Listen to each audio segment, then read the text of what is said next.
And what we've been hearing and seeing throughout this country is the fact that Americans and Connecticut residents as well are saying we can't afford this bill anymore. We took care of the 2010 deficit to the tune of approximately $350 million. But there is a lot of work left to be done, and there is only 20 days to accomplish that work. We find ourselves swimming in red ink with a deficit for fiscal year 2011 in excess of $730 million. We know that unemployment continues to rise, jobs continue to be lost, businesses continue to close, and we hear businesses saying, loud and clear, anywhere but Connecticut. Anywhere but Connecticut. The Democrat legislature needs to stop scaring business. We need to stop scaring them with a unitary tax, with hotel taxes, with taxes on electricity. We need to begin to embrace businesses and bring jobs to Connecticut. People are demanding of us as their elected leaders is a common sense solution. And what common sense means to most of us is the ability to live within our means. We as joint caucuses put forth our common sense principles, principles that we learned at our parents' knee, principles that we as a government would be far better off had we followed. The simple stuff, like spend no more than you make, borrow no more than you could afford to pay back.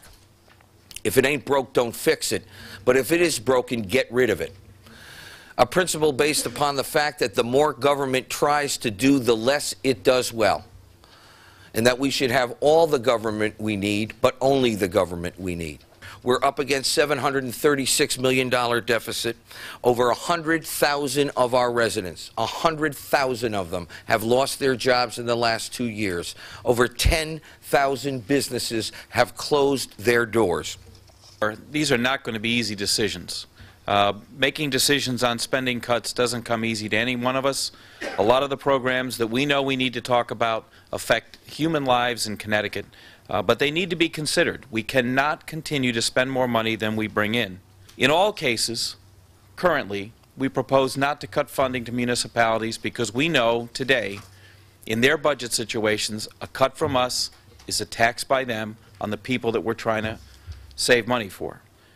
Legislative Republicans have, for the past 2 years, put forth proposals that not only would have mitigated the situation we find ourselves in, but changed the way we do business here in Connecticut by consolidating agencies, by making government smaller so that we could realize those savings and be able to afford government as we go further.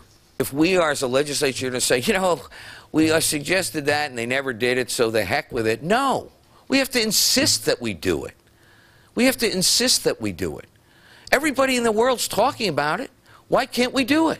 The Democrats have proposed, Senator Williams from the Senate Democrats have proposed the total practical elimination of the Department of Motor Vehicles. He's in the majority party. Let's do something. The problem is that we always look at the way we used to do things, say we can't do that, we never did it that way. That's how we got in this mess to begin with. We have to change the way we think about government. We've been proposing these consolidations for 2 years, and we're not going to give up.